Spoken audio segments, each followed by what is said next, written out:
مشاهدينا الكرام، السلام عليكم ورحمة الله وبركاته. أهلا وسهلا ومرحبا بكم في حلقة جديدة من برنامج السيد المواطن.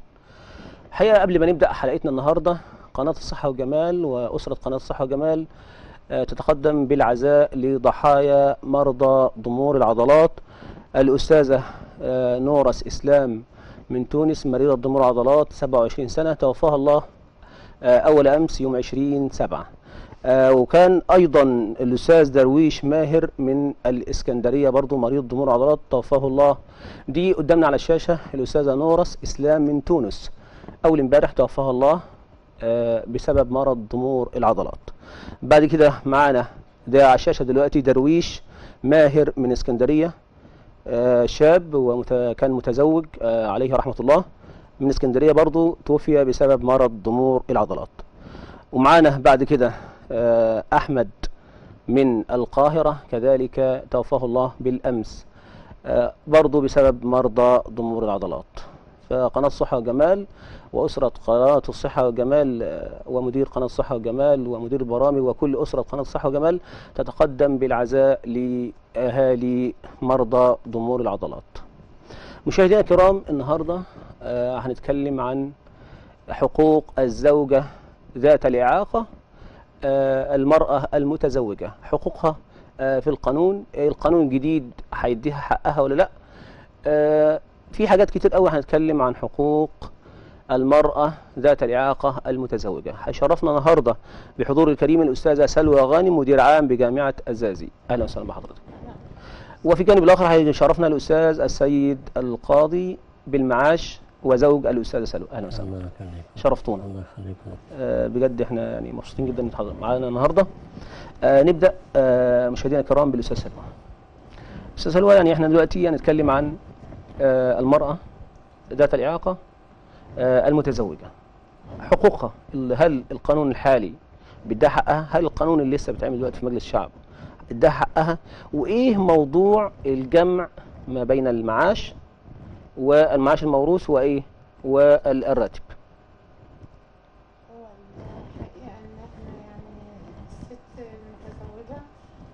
وزارة المالية رفضت إن هي تاخد حقها في المعاش بتاع والدها. القانون دلوقتي في مجلس الشعب. القانون دلوقتي ما زال في مجلس الشعب، لسه هينطرح.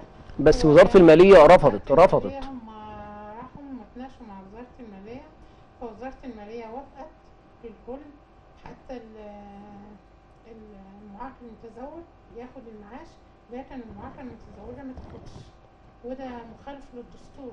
يعني المفروض ما فيش تمييز كده، في تمييز. حصل تميز بين الراجل والست. تمام. القانون بيعمل ان في دستور عدم التميز، فده دلوقتي عوار دستوري. يعني في بعض الناس للاسف الشديد هتقول لك مثلا طب ماشي، ما هي شغاله وبتاخد مرتب وجوزها شغال مثلا. يعني المعاقة المتزوجة لها مصاريف كتير اكتر من اي حد تاني، لان هي محتاجة مثلا هي ما بتمشيش، محتاجة حد معاها 24 ساعة زي ما يكون ظلها بالظبط. محتاجة اللي يأكلها، محتاجة اللي يسقيها، محتاجة اللي في زوجات عندهم أطفال. يعني انت حضرتك شايفه ان الموضوع ان يعني عدم الجمع ما بين الراتب والمعاش الموروث للزوجه ذات الاعاقه ده طبعا ظلم ليه. وبعدين بما اننا في عام 2017 عام المرأة، تمام، و2018 الرئيس قال عام المعاقين، تمام. فهل يا ترى المرأة المعاقة تنظلم في العامين، بما ان 2017 عام المرأة و2018 عام المعاق؟ طب احنا نكمل هذه القضية بعد هذا الفاصل القصير. مشاهدينا الكرام، فاصل ونواصل.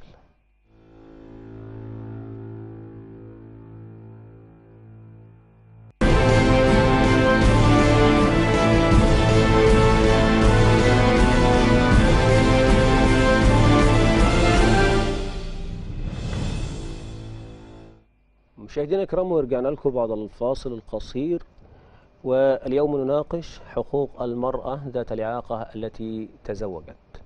أستاذ سلوى، نكمل القضية ونقول إن فعلا المرأة المعاقة أو ذات الإعاقة ماشي المتزوجة أكثر عبئا واكثر تكلفه ماديا ونفسيا وحاجات كتير قوي معايا. جسمانيا.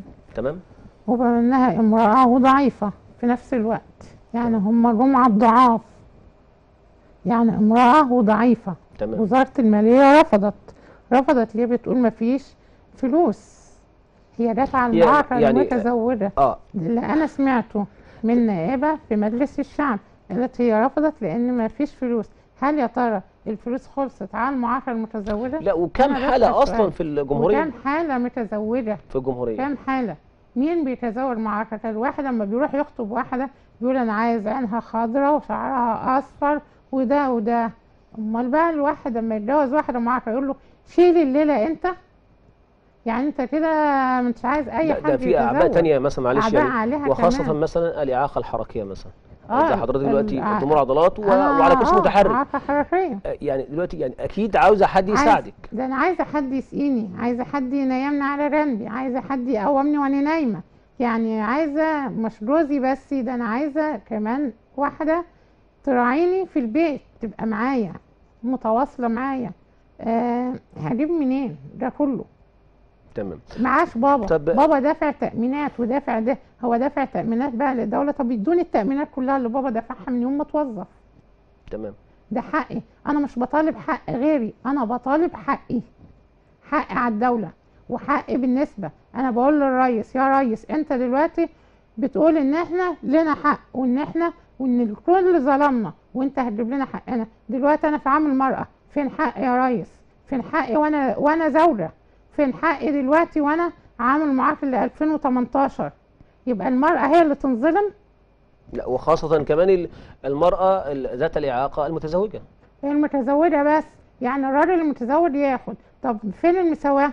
انتوا بتقولوا لازم المعاق يتساوى بالسليم، ده انتوا كده بتعملوا تفرقة بين المعاق والمعاق، يعني المعاق الراجل والمعاق الست بتعملوا تفرقة. شوف بقى أستاذ القاضي، وازاي اعيش معاك. في نقطة كمان يا أستاذ هنكمل محسن عايزة أقولها برضو. بالنسبة للراجل، الست اللي كان زوجها بيتوفى كانت بتاخد معاش. الزوج الست بتاعته بتموت ما كانش بياخد معاش، رفع قضية وكسب القضية. يعني أصبح الاثنين اللي زوجته تموت ياخد معاشها واللي هي. طب اشمعنى احنا بقى اللي عاملين تفرقة بين المعاق والمعاقة؟ هو لسه على فكرة لم يقرر القانون بعد، لسه ممكن أكيد لما يسمعوا شكاوى من المواطنين وشكاوى من الزوجات ذات الإعاقة أكيد هيغيروا الموضوع. في معاقين كتير جدا جدا رافضين النقطة دي والكل راح يتكلم فيها. طب أستاذنك في معنا اتصال. اتفضل. السلام عليكم، الأستاذة شريفة مطاوع، رئيس الجمعية المصرية لرعاية مرضى ضمور العضلات. السلام عليكم. أستاذة شريفة السلام عليكم. أيوة، وعليكم السلام ورحمة الله وبركاته. اتفضلي. ازيك يا استاذ محسن وازيك يا استاذه سلوى؟ الحمد لله رب العالمين. الحمد لله. حقيقة انا متصلة النهاردة مخصوص عشان انهي شهداء مرضى ضمور العضلات، نحسبهم شهداء المرض ان شاء الله. ان شاء الله تعالى. ان شاء الله، وندعو لاهلهم بالصبر والسلوان وللمتوفون ان يسكنهم الله فسيح جناته وان يلحقنا بهم في الفردوس الاعلى باذن الله. اللهم امين يا رب. اللهم امين. وفي هذه المناسبه احب اوجه رساله وزير الصحه الدكتور احمد عماد ولكل مسؤول تقاعس واهمل في حق مرضى ضمور العضلات. المرضى دول مسؤوليه كبيره قوي، ان المرضى كتير وكل يوم العدد بيزيد وكل يوم عدد المتوفين بيزيد.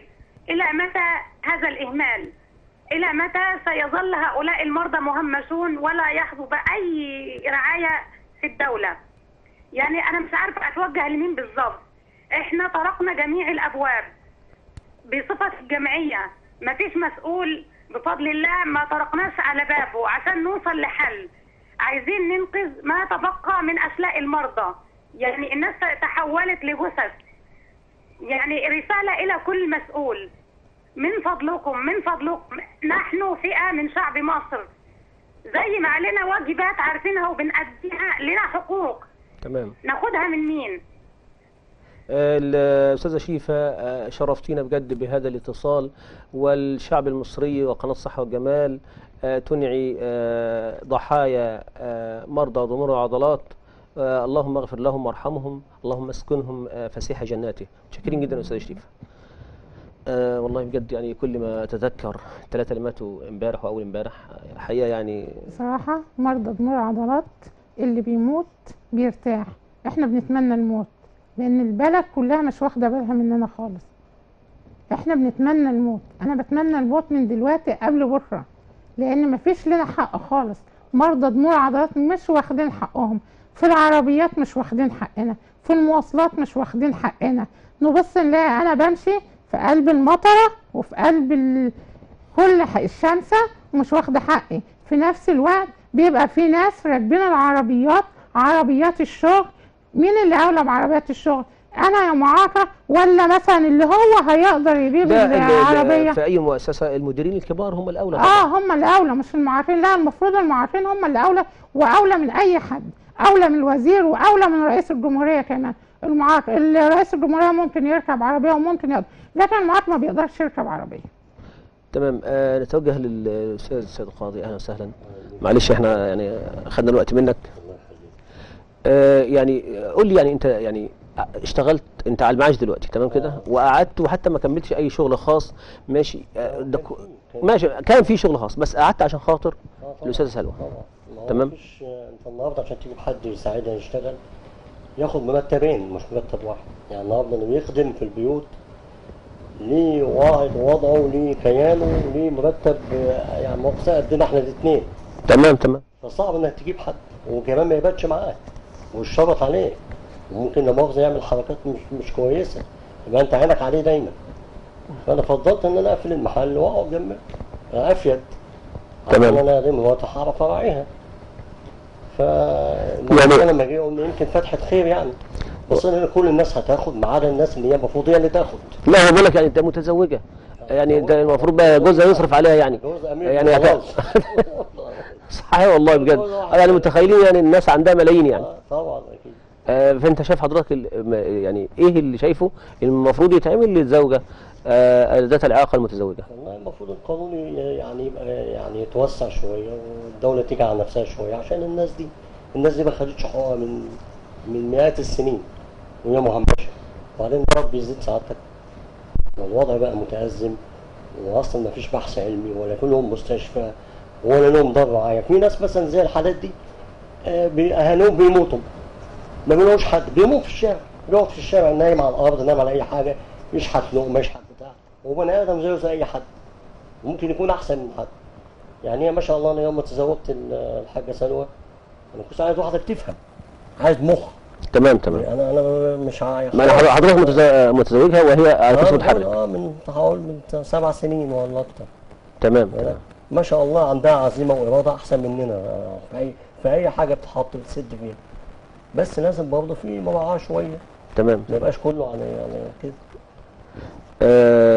بجد يعني انا اشكرك الاول، ويعني وهنيك على هذه الزيجه يعني موضوع ان انت متزوجها وعلى كرسي متحرك، وما فكرتش مثلا الاعباء بعد كده اللي هيحصل يعني؟ بالعكس والله العظيم انا اتجوزت مرتين قبل كده، ما حسيتش فعلا بطعم الجواز. انا ما اتجوزت الحاجه والله العظيم، مش كلام يعني عشان يعني ولا عشان انا بس؟ لا والله ولا خايف لما تروح؟ لا يا ريت والله. انا نفسي تقوم تقف وتبقى احسن من اي حد. استاذ سيد القاضي احييك يعني بجد حقيقه يعني قليل جدا في الدنيا يعني بيعمل كده يعني. طب استاذنك بقى اروح للاستاذ سلوى عشان نكمل. استاذ سلوى يعني طب دلوقتي يعني احنا قلنا على الموضوع الجمع بين المعاش والراتب. في مشاكل تانية بتقابليها؟ ما انا بقول لحضرتك كل حياه مرضى ضمور العضلات مشاكل، مفيش حد بينظر لهم، مفيش حد بيبص لهم، جميع المعاقين مش مرضى ضمور العضلات. مش عاوزين نخصص مرضى يعني انا بتكلم عن المعاقين كل ذي الاعاقه. يعني المفروض دلوقتي المعاق حركيا الكراسي دي لها صيانه، ما بنبقاش لاقيين نعمل لها صيانه فين. الحاجه كلها دلوقتي غاليه، اقل كرسي في البلد دلوقتي ب20,000. مين معاك هيقعد يجيب كرسي ب20,000؟ ليه الدولة ما قطع الغيار بقى وقطع الغيار بعد كده؟ قطع الغيار يعني وحدة التحكم ديت رحت شركه من الشركات قالت لي 6.5 عشان اغيرها، مضطريه ان انا اغيرها لان مش هقدر اجيب انا كرسي ب20,000 تاني. البطاريات دلوقتي كل 6 اشهر بطاريات، البطاريتين ب2000، انا لسه جايباهم يوم الاربع ب2200. فمين من ذو الاعاقه بيعمل كده؟ هم بيتكلموا على قلة المعاش اللي هم ادوه للي ما بيشتغلوش ولا اللي حالتهم 300 مش عارفه و50، 350 يعملوا ايه لواحد معاق؟ وبعدين الله ده خد عربيه يبقى ما ياخدش معاش. ايه خد عربيه ما ياخدش معاش ده؟ ايه ده؟ ما تفوقهم بقى وتحسوا بالناس، حسوا بالبني ادمين. يعني 300 يعني احمدوا ربنا، ربنا ادانا ابتلاء صبرنا عليه، ربنا ادانا ابتلاء عشان يختبركم، انتوا فعلا سقطتوا في الاختبار.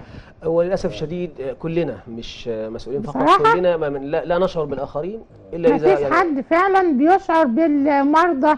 واحده ما بتتحركش يقول لك لا لا لا لا لا وش الجوازك تروح تتطلع عشان تاخد المعاش. ليه؟ اروح في ناس قالوا لك نتطلع ونتجوز عرفي. يا سلام، وليه؟ نسيب الحلال يعني وليه؟ نسيب الحلال يعني انا قالت لي طب ما خلاص اتطلعوا واتجوزوا، قلت لا طبعا ما ينفعش. يعني في ناس بتقترح هذا الاقتراح. ما ينفعش الاوضاع دي. الناس تتحايل على القانون وهم عارفين، بس فين حق المعاق يا استاذ عشان يبقى رسمي؟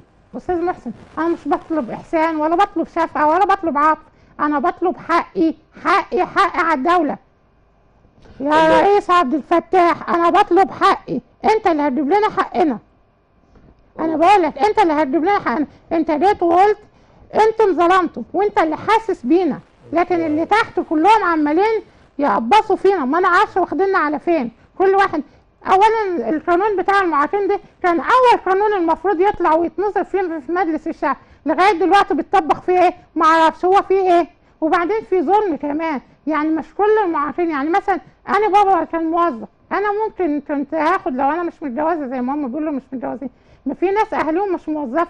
في ايه؟ القانون ده اداهم ايه؟ اداهم ايه من الناحيه اللي هو يعيش حياه كريمه. فين الحياه كريمه للمعاق؟ اما انا ابقى ماشيه وابص الاقي مثلا فلان الفلاني راكب العربيه بتاعه الشغل ورايح الشغل وانا قاعده على الكرسي والمطره نازله عليا، ده يرضي مين؟ لا وفي كمان مش عربيه واحده، يعني ممكن يبقى في عربيات نجيب الاولاد. عربيه ثانيه عربيه للاطفال وعربيه ما العربيه وبنات البنزين اللي بتطلع وفرهم بقى.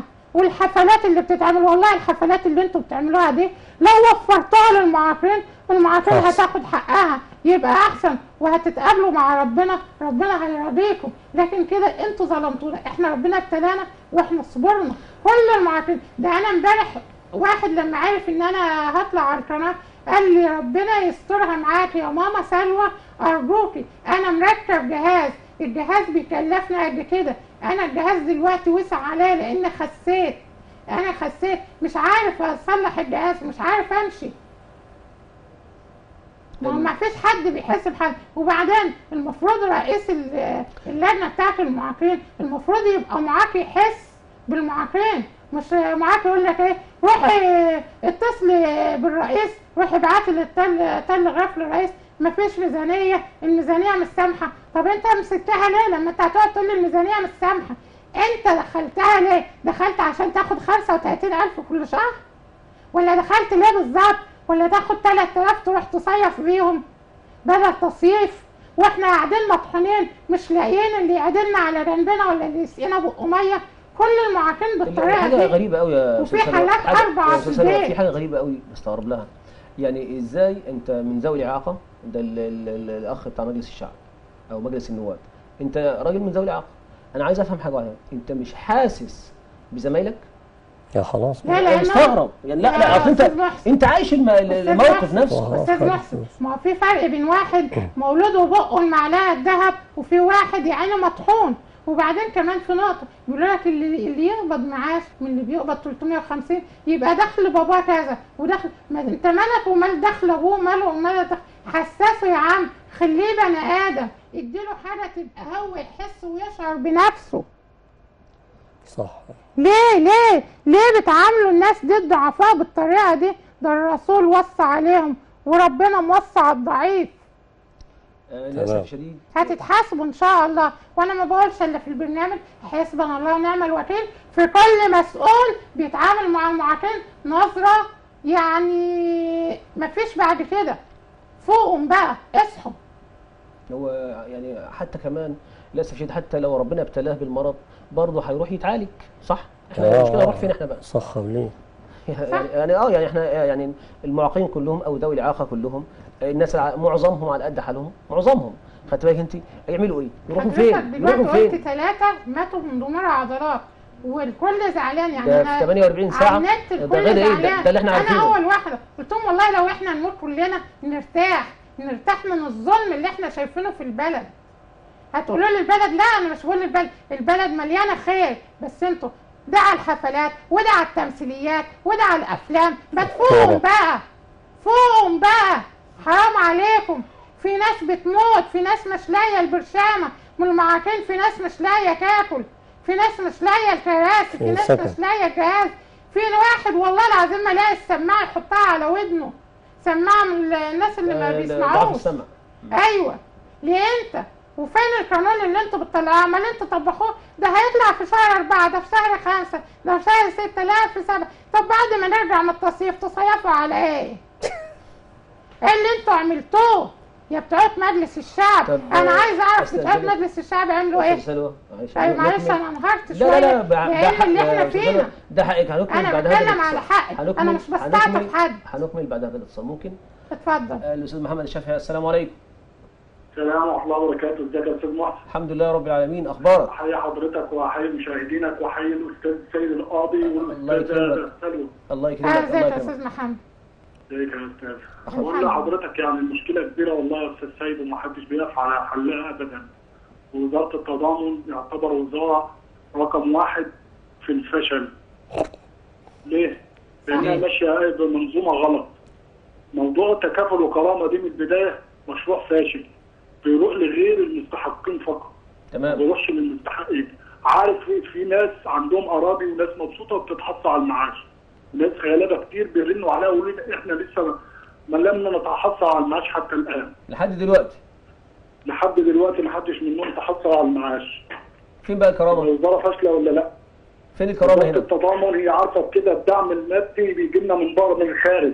يعني ما حدش له علينا، ما حدش له خير علينا. يا استاذ محمد وبعدين انت من البلد حتى ولو يا استاذ محمد حتى لو الفلوس من البلد، ما احنا من البلد، احنا من فين؟ من كلالمبور.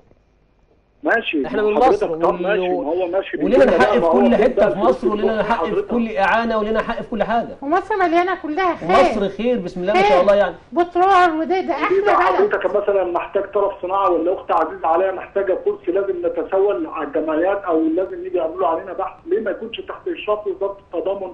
والله انا اتمنى والله ان يكون الدوله تكون مشرفه على كده، يعني يا ريت والله. تبعتنا هي حضرتك للمركز ده ونعمل الطرف الصناعي باحترام وعشان ما يبقاش مهانين في كل حاجه كده. وخالد حنفي هو السبب اساسا في قطع معاشنا، خد المعلومه وراح قالها للوزير. طب انت معاق المفروض تحس بينا وانت بتمثلنا في البرلمان. فين بقى؟ انت جبت السكينه وقمت جاي حاططها على ابينا والوزير قام جاي ذبحان على طول. جيب لك سياره. طب انا رديت عليه قلت له مين اللي بياخد مننا السياره؟ ما هو امين شرطه، ضابط في الجيش، ضابط شرطه، وكيل نيابه، قاضي. قلت له هتحبسه؟ اصل هو بكلمه بيقول لي لو الراجل فيكم يبقى يجيب عربيه، حطينا بند في القانون الجديد بتاع ذوي الاعاقه، الراجل فيكم يبقى يجيب عربيه وهيتحبس. قلت له هتقدر تحبس ضابط جيش ولا شرطه ولا امين شرطه ولا وكيل نيابه؟ ما ردش عليا وتهرب بالسؤال. قلت له ما هو اللي بياخدها مننا كده. مين اللي بياخدها؟ طب انت جبت مثلا المشكله من الاخر وحاولت تكتب المشكله من الاخر. طب ما تجيب من اول المشكله. استاذ محمد احنا عملنا كده ليه؟ بس عشان بس اقول لك ان في كل مؤسسه استاذ محمد، انا يعني بحييك جدا، وفي كل مؤسسه في اي مؤسسه كانت من مؤسسات الدوله فيه الصالح والطالح. يعني التعميم مرفوض تماما. التعميم مرفوض تماما. معايا؟ نشكرك يا استاذ محمد، ويا ريت تتعاود الاتصال معنا تاني. طبعا مشاهدينا الكرام، التعميم في اي شيء مرفوض تماما. في كل مؤسسه من مؤسسات الدوله فيه الصالح وفيه الطالح، فيه الكويس وفيه الوحش، فيا ريت عدم التعميم. نكمل. اتفضل. طب بالنسبه للشغل، انت اخبارك في الشغل ايه؟ الحمد لله. يعني ما يعني فيه اجازات، فيه لا فيه راحه في العمل. يعني دلوقتي وصلتي درجه مدير عام، أنا يعني مدير عدد عام سنوات. انت الآن. حضرتك قعدت على كرسي متحرك من امتى؟ يعني يعتبر قريب. كم سنه كده؟ يعني شوية، يعني مدة، يعني شوية قريب يعني. تمام. طيب يعني انت شايفه برضو المراه برضو مظلومه في العمل؟ المرأة المعاقة مظلومة في كل حاجة.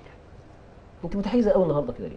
تحيز واضح جدا. مظلومة في كل حاجة، بيبصوا لها بصة يعني ملهاش تعيش، ملهاش حق. ازاي؟ مظلومة من أول ما اتولدت وتعرف إن هي معاقة، مظلومة، ملهاش إن هي تتجوز، ملهاش أي حاجة. أنا اتقابلت مع بنات كتير بيكلموني على النت، يا ماما سلوى مش رافضين يجوزوني. اتصل بمامتها تقول لي لا أنا خايفة لا تتهان. تتهان ازاي يا ست؟ طب ما انت كده انت اللي هيناها كده ان هي ما تتجوز. لا لا لا لا, لا انا خايفه لواحد يهن. يا ست خلاص وافق. بص لا يا بابا هياخد. يا ست اصل البنت دي ما بتمشيش. يا عم اللي انت بتكلمها دي ما بتمشيش. يعني مره الحاج دخل لاني منهاره جدا، قلت له بيقول لي ان بنته ما بتمشيش. قلت له يعني ايه؟ قلت له يعني انت كده خوف تدب على صاحبها، خلي بنتك تشق طريقها. قال لي مامتي. قلت له ما لو اتطلقت مش اول ولا اخر واحده اتطلقت. فيعني بتبقى بصة الله ودي تتجوز ايه. وعلى فكرة معظم المتزوجين من المعاقين معاهم اولاد، وما شاء الله على اولادهم زي الفل. استاذ سيد اتفضل. يعني انت حضرتك قلت لي ان برضو يعني الزوج ماشي، زوج المرأة ذات الإعاقة بيعاني كان في عمله، وان كان قاعد في البيت برضه بيعاني. اكيد طبعا. مفيش حلول ثانيه ممكن نساعد بيها الازواج المتزوجين حد ذات اعاقه يعني؟ لا، هو بالنسبه للموضوع اجمالي يعني احنا ممكن هم يطالبوا الدوله بحاجه واحده، ان يبقى في بحث علمي دايما يبحث عن المرض ده. لازم يعني السرطان اللي كانت الناس كلها بتخاف منه، النهارده الناس اتعمل بجهود ذاتيه والناس كلها ساهمت وعملنا صرح عالمي. ليه ما نعملش نفس الموضوع؟ ما يتعملش الكلام ده ليه؟ تمام. مع انه سهل جدا، وفي ناس ما شاء الله رجال اعمال وناس كتيره جدا على مستوى عالي من الفكر وعلى الايمان وكل حاجه يساعدهم. يعني احنا من الدول اللي جنبنا اللي هي العدوين، اكبر دوله في الشرق الاوسط اسرائيل بتعمل اعلى نسبه بحث في العالم. تمام. وهم كلهم قد ايه؟ ومن كام سنه؟ وهم اصلا من كام سنه اصلا؟ حضاره. هم من كام سنه اصلا؟ احنا نعمل الحاجات دي مش هم او تمام. احنا اولى طبعا بكده، وعلمائنا كتير بسم الله ما شاء الله. لازم كمان كل محافظه لما يتعمل فيها مكان للي ملوش مكان يعيش بعد امه وابوه او اي حاجه، يبقى ليه رعايه، ليه كذا ليه كذا. انت مين هيراعي الناس دي؟ يعني يقول المتسولين في الشوارع، طب ما هو عنده حق يقعد في الشارع ويبين الدنيا ويعمل كل حاجه عشان ياكل لقمه ومش ياكل، مش هي اللي يعطف عليهم ويمد ايده.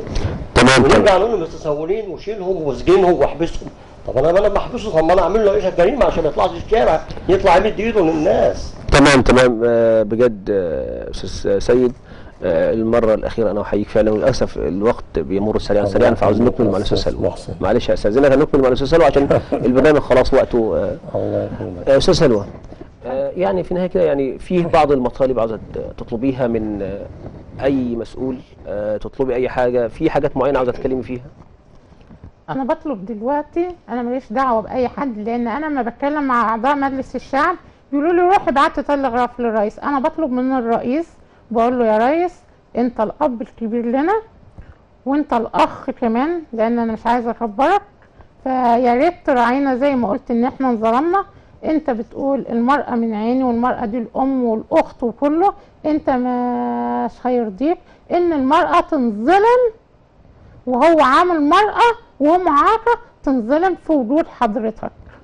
فيا ريت تراعينا وتدينا حقنا اللي هم مش عايزين يدوها لنا. وبتوع مجلس الشعب لما حاولت اكلمهم رفضوا وقالوا روحي بعت تلغراف للرئيس. قلت لهم ماشي انا هعرف اوصل للرئيس.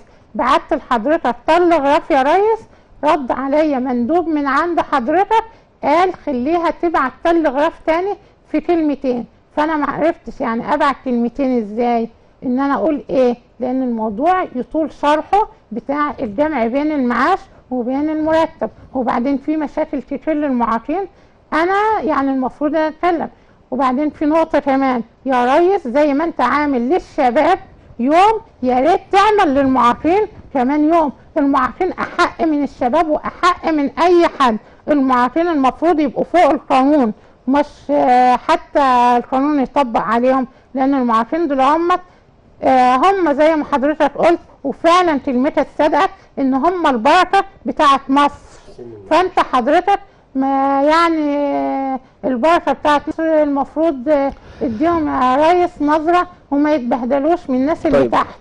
طب وفي نقطة كمان، دلوقتي احنا لما نحب نطلع في أي مكان مفيش مطالع ولا في أي حاجة نعرف نطلعها نهائي.